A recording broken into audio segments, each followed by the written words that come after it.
nirasya sarva sandeham ekikritya sudarshanam prakashita rahasyam tam bhajami gurumishwaram Shri Govinda Pararavinda Marupananya Vilashojitan Purna Prema Rasotsavo Jalamano Vritti Prasannananan Shajvat Krishna Katha Mahamrita Payo Rasho Murakedatu Vande Bhagavatam Iman Anudavam Murdna Nipatyakshitu Namo Mahavaranyaya Krishna Prema Pradayate Krishnaya Krishna Chaitanya Namne Gaura Tvishe Nama Jayatam Surato Pangor Mama Mandamater Gati Matsarvasva Param Bhojo Radha Madana Mohano Kudari Devatamar Madana Mohan Jar Sevak Raghunatha Rup Sanatan Jaya Rupa Sanatana Bhatta Raghunath Shri Jiva Gopala Dasa Raghunath Echai Goshai Kori Charana Bandhan Jaha Hoite Vignanasha Bhishta Puram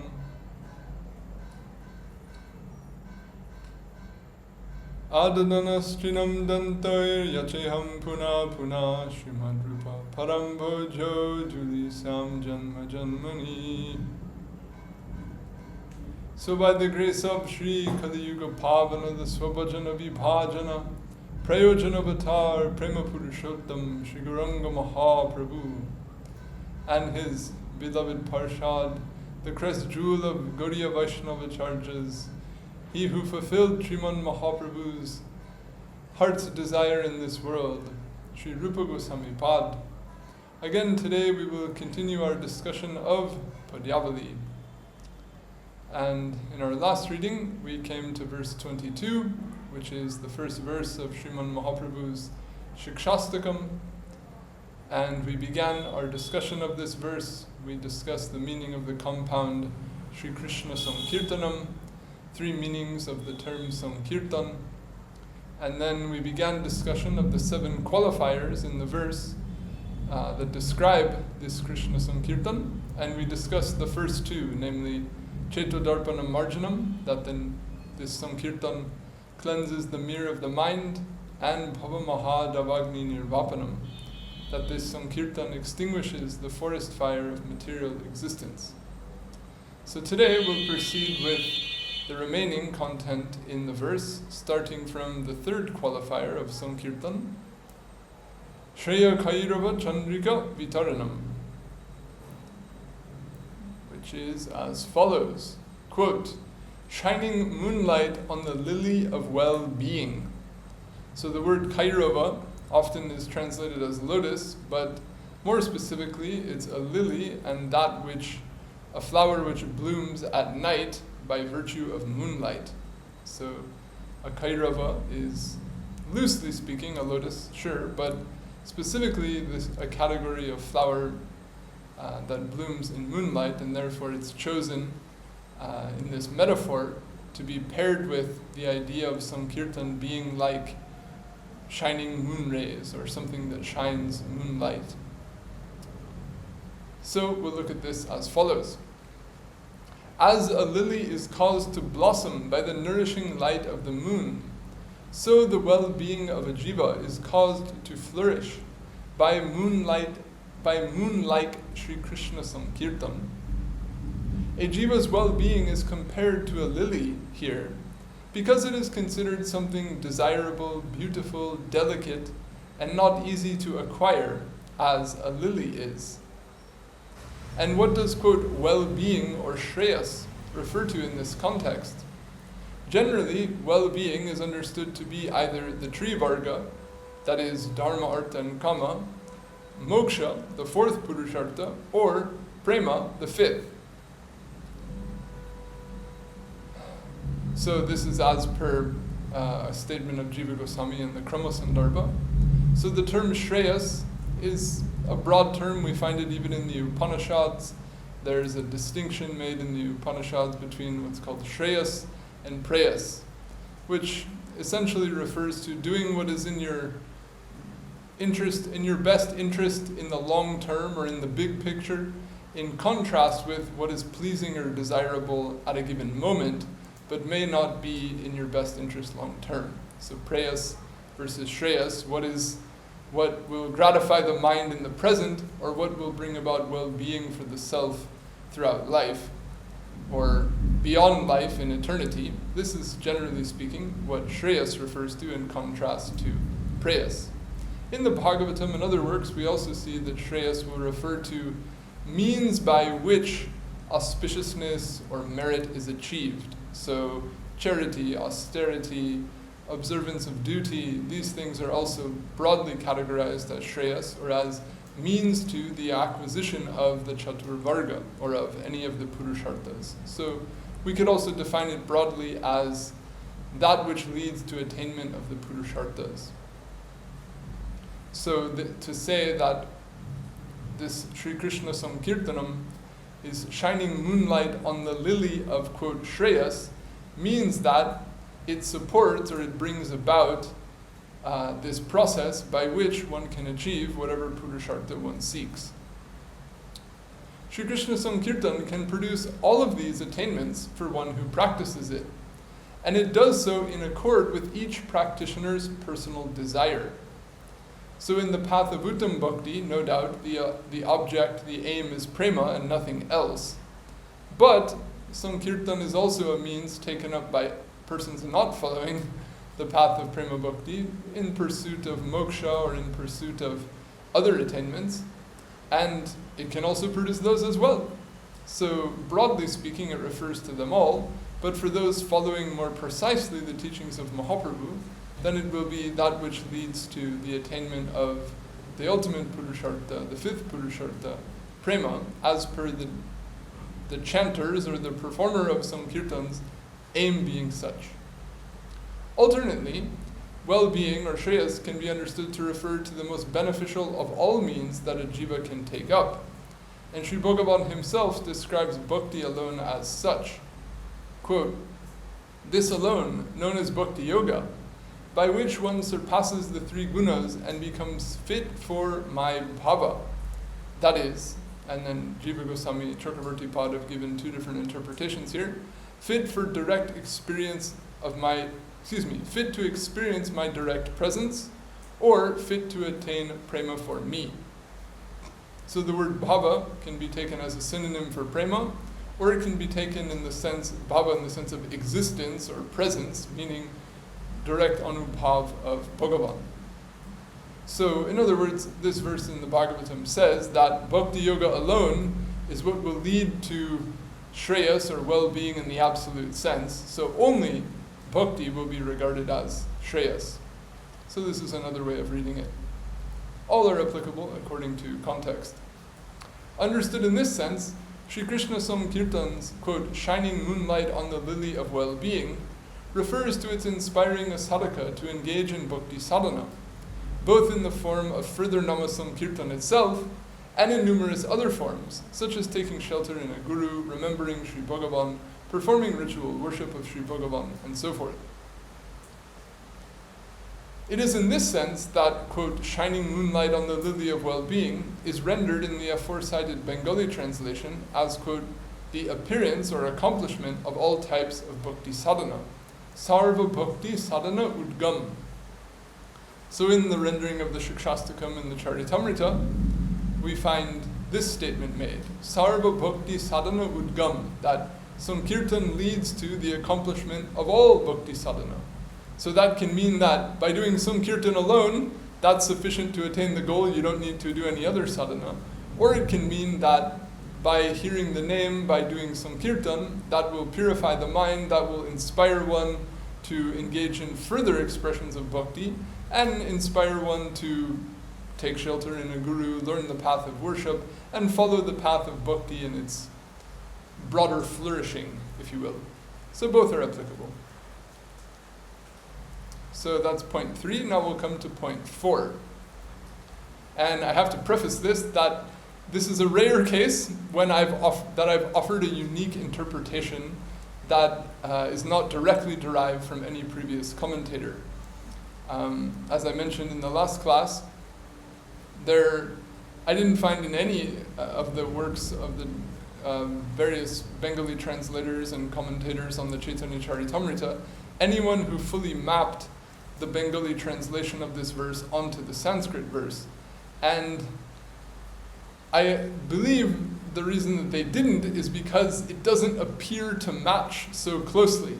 But in the explanation that I'm about to give, I think that I've found a way to link it so that it's clear what is to be corroborated with what. But just for the respect of any listener, I want to say that, please take this with a grain of salt. And I'll also make brief reference to some of the other interpretations that have been made, and with all due respect to them, why I don't find them to be fully satisfying.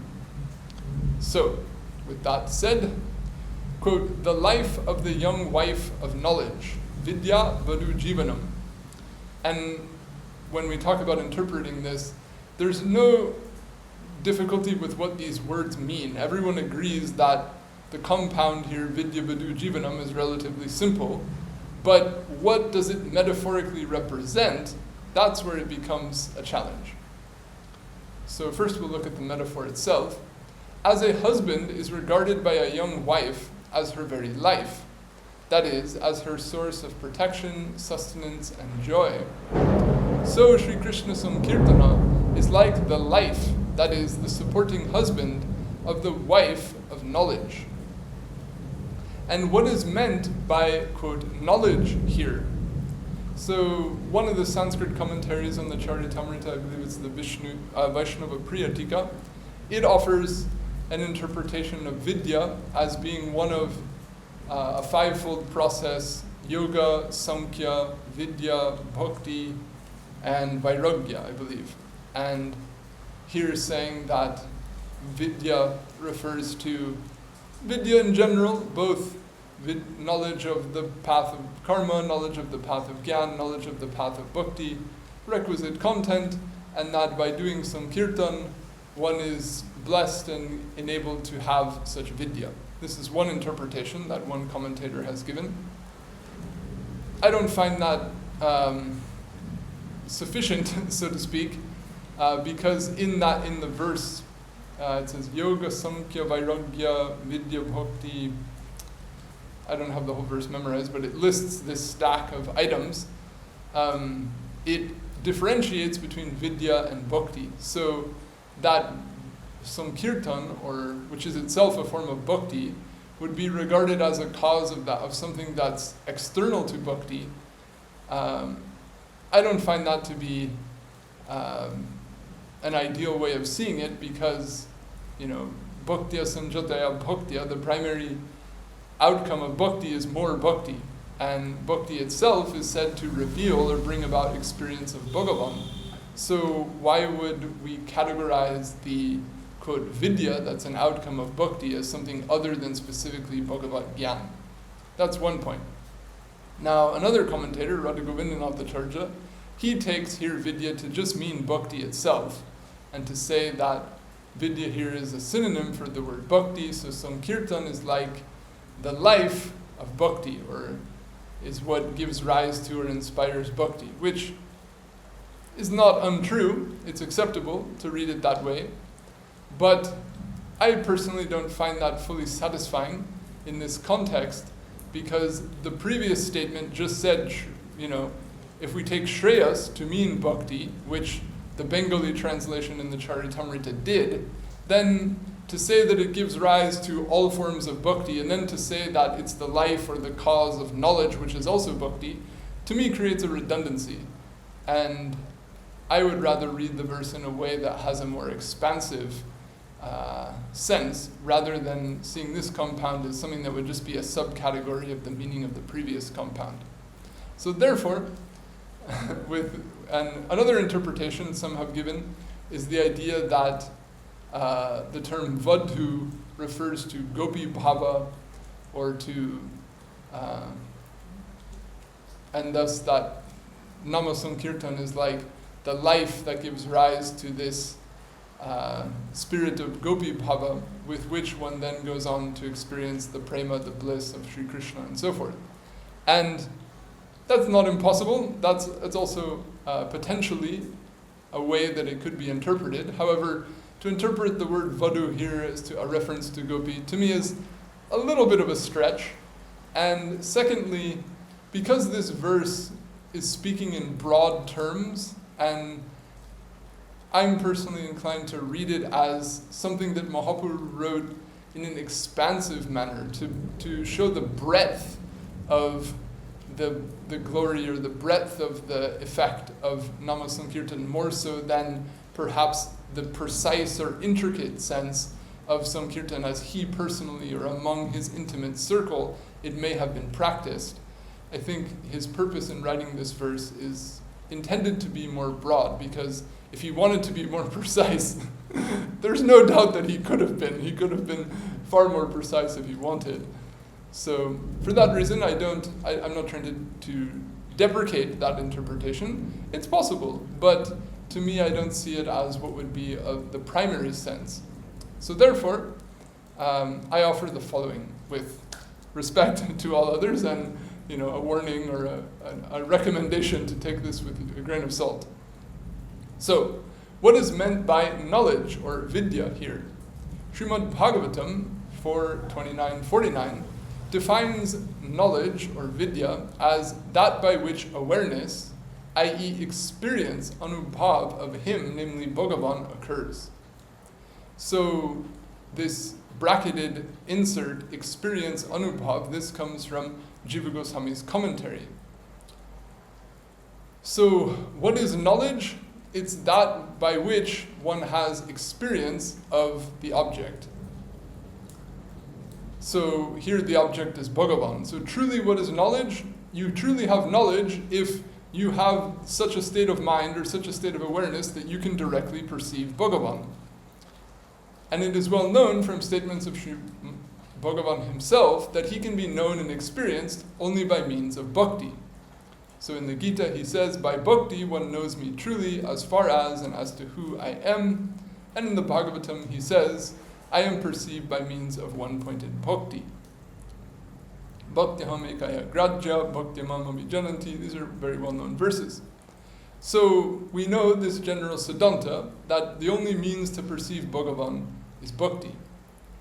So Nama-sankirtana is a form of bhakti.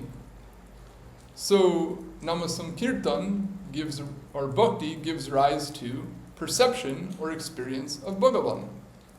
So now in this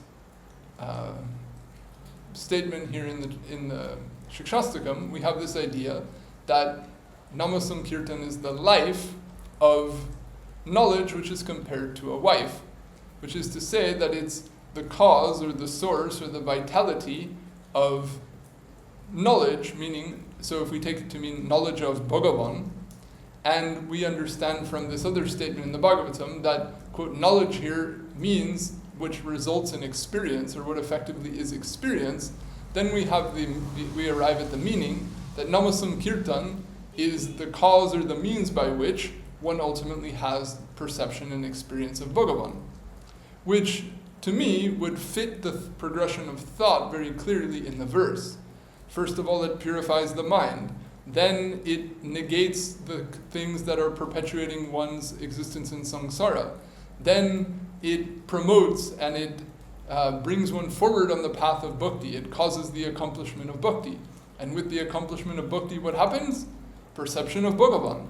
And what happens with perception of Bhagavan? Then we get the later statements, the bliss, the prem, etc., that unfolds when one has that pure mind, is engaged in bhakti, and has that experience. So to me, this would fit the conceptual progression quite clearly. So I say the following. Since Śrī Kṛṣṇa-saṅkīrtana is considered the foremost of all forms of bhakti, it is said here that Śrī Kṛṣṇa-saṅkīrtana is like the life, that is, the supporting husband, upon whom the young wife of knowledge, that is, experience of Sri Bhagavan, is dependent. The purport being that one does not receive the grace of bhakti and Sri Bhagavan's name, that if one does not receive the grace of bhakti and Bhagavan's name, knowledge and experience of him will not be revealed to one.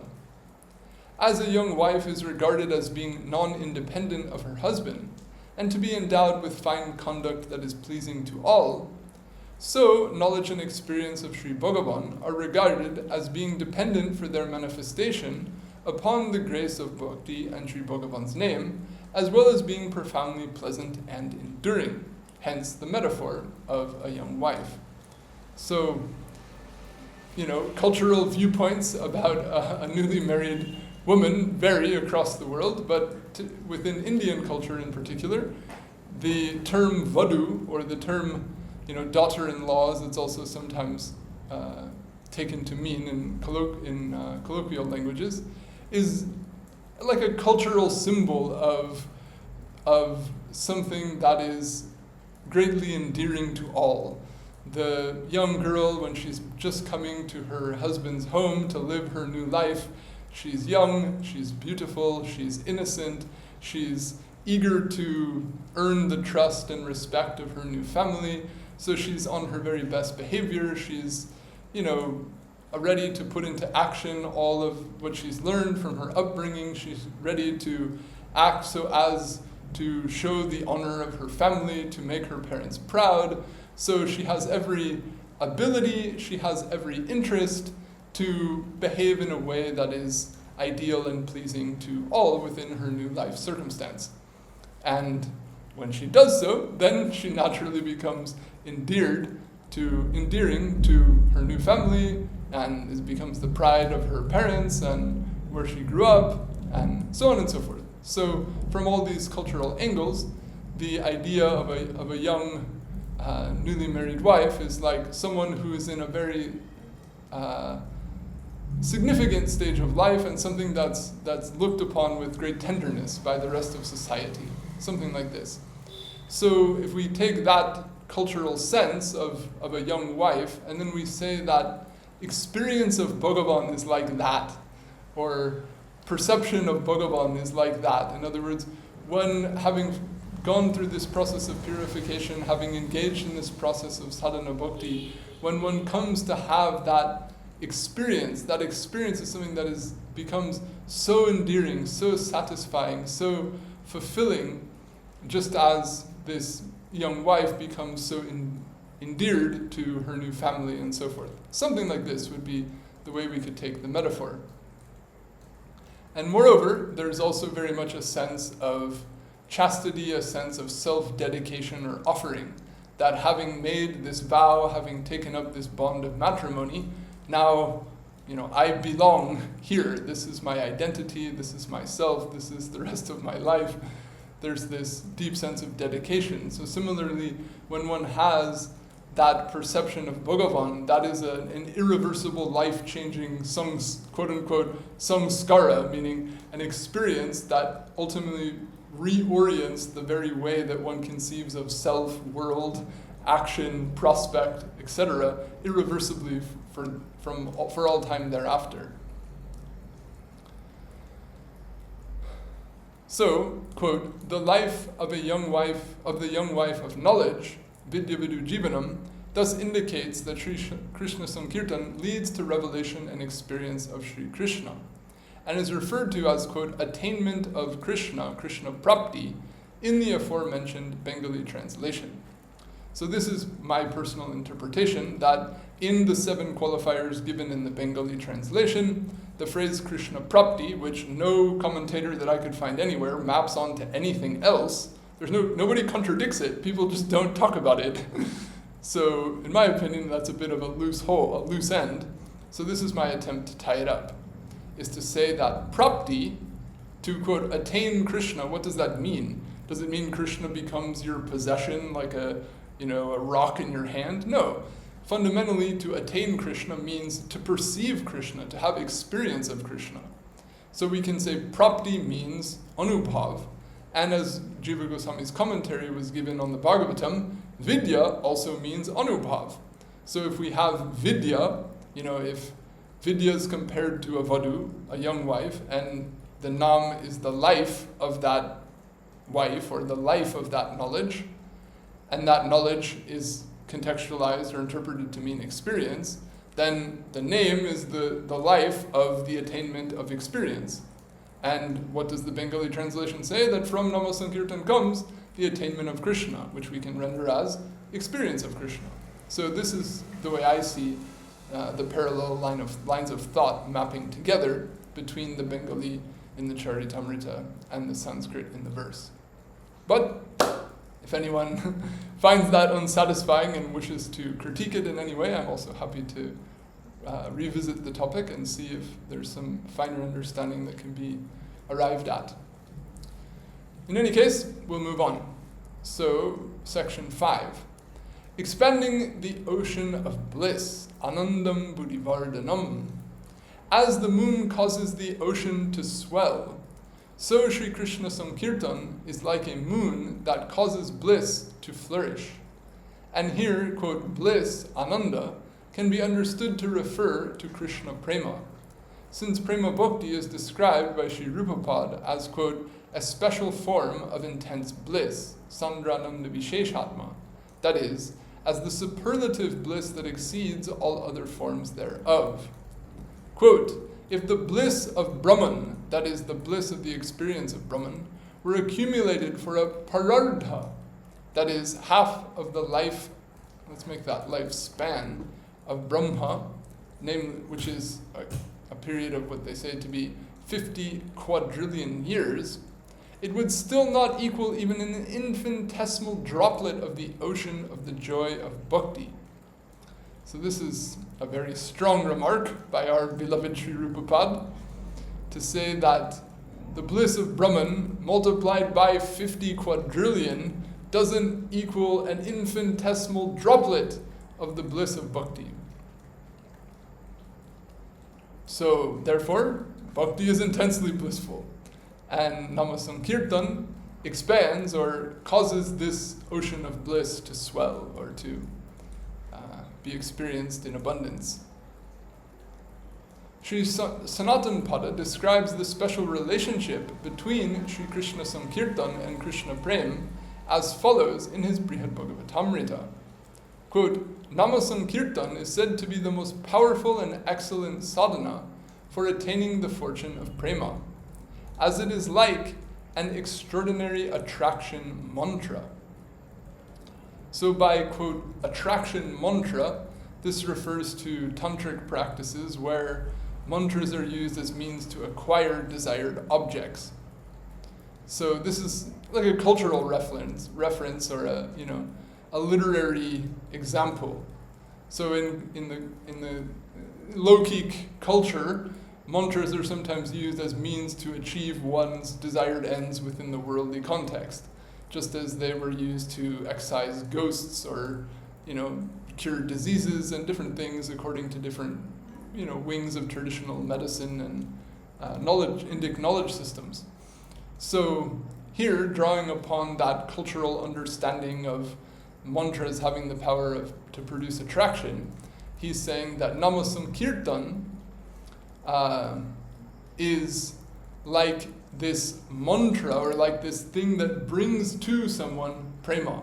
So as a mantra can attract and bring this goal to you, a little bit like how, in the modern day people talk about this secret and meditating so as to manifest what one desires, something along those lines would be a modern cultural parallel to say that doing Nama-sankirtana will be this, amazing magic way of bringing you this treasure of prema.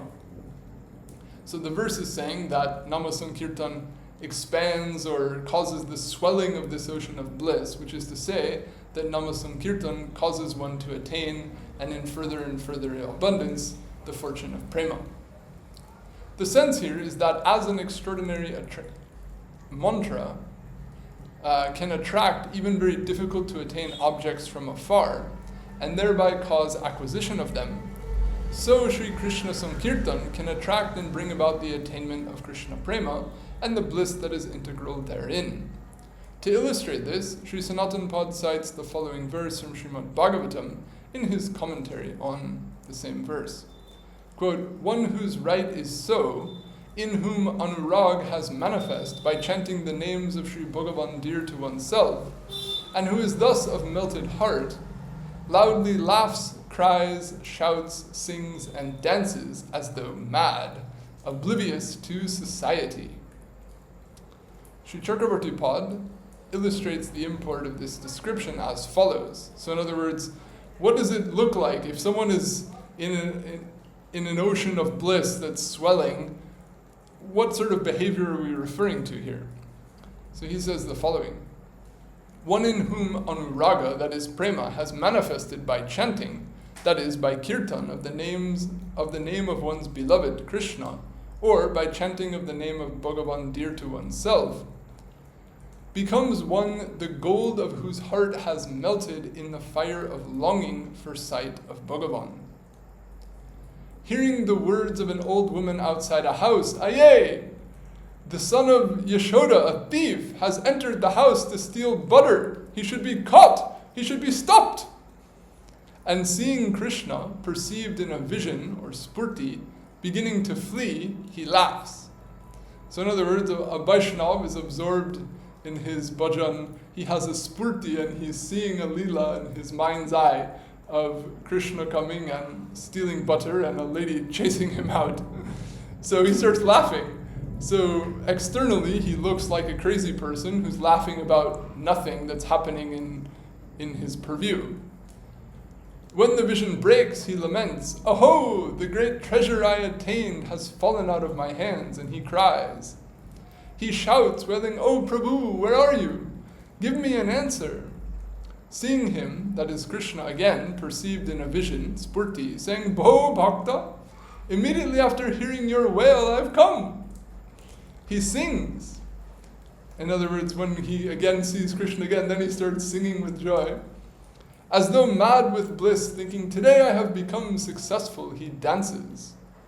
Oblivious to society means careless of the laughter, praise, honor, dishonor, and so on of the people in society.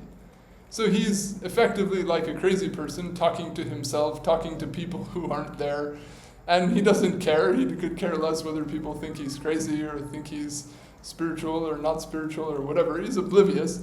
He's just completely absorbed in these divine reveries or divine revelations that he experiences within his own psyche. So, quote, expanding the ocean of bliss is thus referred to by the mention of, quote, the appearance of prema for Krishna in the aforecited Bengali translation. So, to experience this ocean of bliss is, in other words, to experience wave after wave of spurti of Bhagavan, perception of Bhagavan, and then again the, quote, bliss of separation from him, and then again the bliss of perception of him and service to him. These are like the waves on this swelling ocean. So what this refers to is the quality of experience that one has when one reaches that state of having prema. Because, as it's explained in the Sindhu, there is no direct perception of such nature unless and until one reaches the stage in which bhava or rati is manifest within the psyche, because it's only that full agency of the Sarup Shakti that can cause direct perception of an object also constituted of Sarup Shakti, namely Bhagavan. So that's some background, and we'll get to a little bit of those technicalities in another place in this book. Alright, let's move on. Section 6. The taste of complete nectar in every pada. Prati-padaṁ, pūrṇāmṛtāsvādanaṁ. The term pada here can be taken to mean word, syllable, or moment. Taken in the sense of word, the meaning is that there is taste of complete nectar in Śrī Kṛṣṇa-saṅkīrtana's every word, meaning in every name of Sri Krishna, such as Hari, Govinda, and Madhava, or in every word spoken in praise of Sri Krishna. So as we explained earlier regarding the meaning of the compound Śrī Kṛṣṇa-saṅkīrtana, both Nama-sankirtana are referred to, as well as singing in praise of his glories, his leelas, and so forth, as well as singing stutis, other poems, compositions, hymns in his praise. All of this is collectively referred to by Sankirtan. So in every word of such Sankirtan, be it a name of Krishna or be it another word that's part of a poem, All of them are experienced to be like the taste of complete nectar. This can be understood to occur because Sri Bhagavan is non-different from his name. See verse 25 for further discussion of this subject. Taken in the sense of syllable, the meaning is that there is the taste of complete nectar in Śrī Kṛṣṇa-saṅkīrtan's every syllable, meaning in every syllable of every name of Sri Krishna. Sri Rupa writes in this regard, this famous verse, "When they dance in my mouth, they increase my yearning to obtain numerous mouths. When they sprout in the hollow of my ears, they produce the desire for crores of ears. When they appear in the courtyard of my heart, they conquer the functioning of all my senses, and thus render me senseless. I do not know how much nectar the two syllables Krishna have manifest." So in other words, this is Rupa not only praising the name of Krishna, but even praising the syllables inside the name. So this is the second way that we can interpret the word pada. And now the third. Taken in the sense of moment, kshan, the meaning is that there is the taste of complete nectar in Śrī Kṛṣṇa-saṅkīrtana at every moment. This is illustrated in a song of Chandidas, wherein Sri Radha describes how she feels captivated by Sri Krishna's name. So, I can't leave out the source on this one. Soe keva shunaile shamanam, kanera bhitare diya marame poshilo go, aku korilo mora pran. Na jani koteka modu shamanamayache go, vandana charite nahi pare. Jopite nam avashya korilo go, kemone va pasaribo tare. O friend, who has made me hear this name Sham? Entering through my ears, it has touched my heart, oh, and agitated my vital air. I do not know how much sweetness is there in this name Sham, oh, my mouth cannot give it up. Chanting and chanting this name has overwhelmed me. How can I forget him?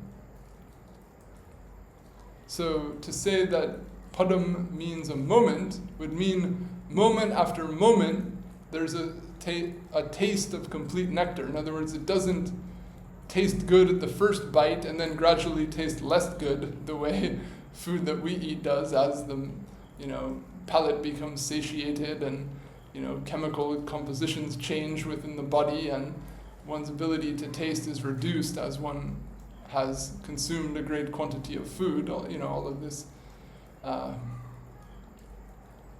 formal aspects of how the process of tasting takes place in the worldly life. Here, as one goes on chanting, there's no such reduction in the relishability.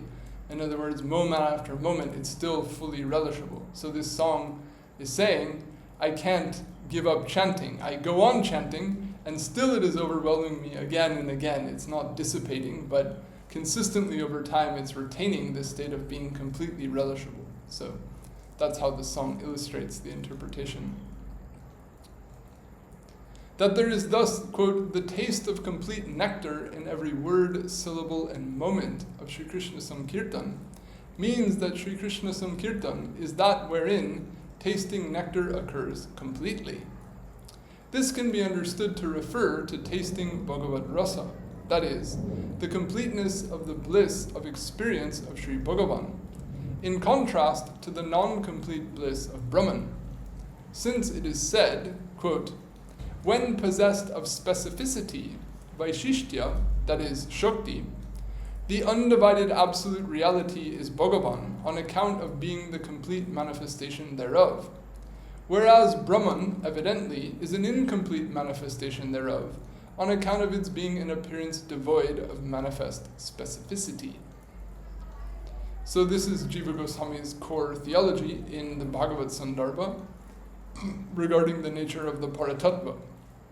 So he presents this viewpoint that when the Brahman aspect and the Bhagavan aspect of the Paratattva are compared impartially, then it can be understood that Brahman possesses some excellence, that Bhagavan possesses some excellence that Brahman does not, because it possesses some specificity that is spiritual in nature and leads to a more complete manifestation of the Paratattva and ultimately a more profound experience of Ananda by those who perceive the Paratattva possessed with such specificity rather than without. So, Nama-sankirtana being the taste of complete nectar means that it's leading to this experience of the quote nectar of perceiving the Bhagavat aspect of the Paratattva. Alternately, complete nectar can be understood to refer to the nectar of prema for Krishna, since it is only by means of prema that Sri Bhagavan is perceived completely. Here we need a quote. So this is an important point that's made in the Bhakti Sandarbha and reiterated later in the Priti Sandarbha. Despite solely direct perception or sakshatkar of Bhagavan being the ultimate aim or prayojana of an embodied being, even in that respect, there is a gradation of excellence in that direct perception, insofar as there is experience of Sri Bhagavan's quality of being dear or priyatva. That is, insofar as one has prema for him. Without experience of the quality of being dear in Bhagavan, he who is by nature the object of unconditional prema, however, even direct perception of him is verily non-perception, just like sugar candy tasted to be without sweetness by a diseased tongue. So what this is to say is that if we look at the Prakat Leela of Bhagavan Shri Krishna, he was perceived by so many. He was perceived by the gopis, by his parents, by his friends, by his attendants with such love, such prem, and perceived to be such a treasure house of Madhurya. But he was also perceived by rivaling kings and asuras who were trying to kill him, and other royals who were envious of him, and others who perceived him as an enemy or a supporter of their enemies or what have you. And they did not perceive him as such. Pondraka perceived him as an inferior, as an impostor of who Pondraka thought was truly, the Ishvara himself. So many perceptions were there. So the point here is made that those are not true perceptions of him, or one has not truly seen the beauty in him unless one has perceived him with this attitude of him being dear, or in other words, perceived him by means of prema. It's only when he's seen with prema that he's truly perceived. Just as sugar candy is only tasted to be what it truly is, a sweet delicacy, when it's perceived by a tongue that retains the capacity to taste the sweetness in the candy. So if the tongue is not functioning by its normal capability as a result of a disease, then even if you taste the object, you won't truly taste it for what it is. So similarly, if one's psyche is diseased, if you will, by enmity towards Krishna or envy of Krishna or what have you, then one will see him but not truly see him. So it's only by means of prema that one truly sees him. So here, quote, this complete nectar would be only the perception of him, that is the perception of him based on prema for him. So if we read the verse in progression, we have the Sankirtan purifying the mind, terminating the perpetuation of samsara, causing the practice of bhakti, bringing about perception of Bhagavan, bringing about prema of Bhagavan, and then bringing about the perception of Bhagavan, or the richness of the bliss of perception of Bhagavan that is made possible by that prema. This is how we could see the unfolding throughout the verse. So, in conclusion to that, the taste of complete nectar in every pada is taken in the second sense in the aforementioned Bengali translation, where it is rendered as the taste of the nectar of prema. Additionally, the commentator meaning Viracandra Gosvami, the Sanskrit commentator on Padyavali, offers another alternate interpretation. Pūrṇāmṛtāsvādanaṁ can convey that Śrī Kṛṣṇa-saṅkīrtana is that wherein tasting of nectar becomes complete. Meaning, when one engages in Śrī Kṛṣṇa-saṅkīrtana, a sense of satiation in regard to tasting nectar shall come about. That is, one shall become indifferent to all the sensual pleasure of the earth, as well as Svarga, and other higher planes within the realm of samsara, since tasting nectar is considered to be the epitome of pleasurable experience. So he's giving a different interpretation. Rather than seeing Amrita as a loose expression to refer to a highly desirable experience, he's saying, what if we say Amrita is just literally the Amrita of Svarga, or what is described as an Amrita in this world, some elixir or some fine relishable beverage. And so to say that tasting Amrita becomes complete means it becomes finished, means you don't want it anymore, you're done with it, you're satiated with it. So in other words, you've just entered this swelling ocean of bliss, and now you're totally indifferent to sense gratification, you're totally indifferent to ego gratification, you're totally indifferent to everything else. This is another way it can be read. So let's finish this section. We've got one point left. So lastly, sarvātma-snapanaṁ, abluting the entire self. As the entire body, as well as the mind, become refreshed and gratified by an ablution with fresh water of apt temperature, such as cool water in the hot season, like it is now, so the entire self, meaning the mind, the intellect, the senses, and the body, all become relieved of discomfort and refreshed, meaning satisfied, by Śrī Kṛṣṇa-saṅkīrtana. So the word Atma, or quote, self, can refer to the mind, it can refer to the intellect, it can refer to the body, it can refer to the senses. So to say that the whole self, or the entirety of the self, can mean all of these faculties within oneself are satisfied by the Sankirtan. So how is that? Sanatana Pad writes as follows: the nectar of the name manifest in one sense floods all the others,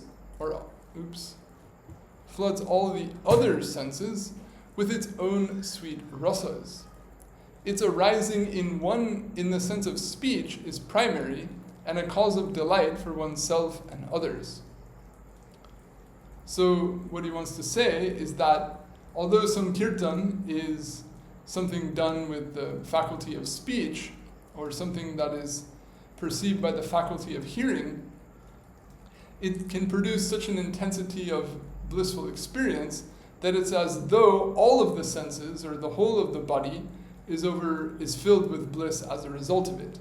Just as in the verse of Rupapada cited earlier, he's saying, I want millions of ears, and all of my senses become as though stunned or overwhelmed by this presence of the name within my heart. So this is how, one way it can be understood, that it bathes the entire self, means it refreshes, it relieves, it fully satisfies one's whole existence. The Vaishnava Priya-tika on Chaitanya Charitamrita offers an alternate interpretation. Śrī Kṛṣṇa-saṅkīrtana is satisfying to, quote, all selves, or sarvātma. So rather than self meaning the body, mind, intellect, senses, we can say self means individual people, means all human beings, or all living beings. So Śrī Kṛṣṇa-saṅkīrtana is satisfying to all selves, meaning all beings moving and inert. And although inert beings cannot directly engage in Śrī Kṛṣṇa-saṅkīrtana by pronouncing the names of Śrī Krishna, they can still participate in Sankirtan indirectly by echoing the sound of others' pronunciation of the names. So this is how that commentator interprets it. In other words, that it produces all of these effects for oneself, and on top of that, it produces satisfaction for others as well. The aforesaid Bengali translation of, quote, abluting the entire self, sarvātma-snapanaṁ, renders the meaning in another way, by interpreting abluting, or snapanam, not as bathing, refreshing, or satisfying, but rather as immersing. such that the meaning is given as, quote, immersion in the ocean of the nectar of service to Krishna, sevamrita samudre majan. The purport being that ultimately Śrī Kṛṣṇa-saṅkīrtana completely immerses one eternally in the bliss of service to Sri Krishna, in accord with the particular bhava with which one engaged in Śrī Kṛṣṇa-saṅkīrtana as a sadhaka. So this is another way. If the mind has been purified, samsara has been negated, bhakti has been practiced, perception of Bhagavan has been had, prema for Bhagavan has manifest, and then this relishing of the nectar of that prema, or the nectar in Bhagavan that's perceivable by means of that prema. After that, what happens? Then, it can be said, then one becomes completely submerged in the bliss of serving Krishna. Then the inclination, the burning inclination to reciprocate and dedicate oneself in kind to Sri Krishna flows, or swells and flows, and one remains immersed in that forever. This is one way it can be conceived to top out. Or it can be, according to the earlier interpretations, it produces all of this within oneself, and as so doing, as the Sankirtan goes on, then that Prem Bhakta engaged in Sankirtan also delights all others who happen to hear that Sankirtan. Or, relishing this nectar of Prem, relishing this nectar of Bhagavan's Madhurya by means of that Prem, then one's entire self becomes satisfied, refreshed, and fulfilled as a result. These are three different ways the final statement could be interpreted.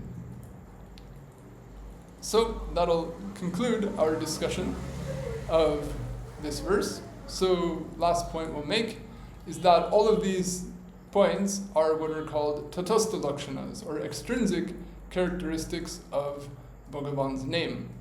That is, they describe the effects that Bhagavan's name has on the mind, on the activities within the mind, on the experiences that take place in the mind, etc. So from here, Rupapada, as he goes on with his citations in this section on the glories of the name, next he talks about intrinsic characteristics of the name. Now we're hearing so many things what the name does, but what is Sankirtan, or what is the name? So that will be where the discussion goes next.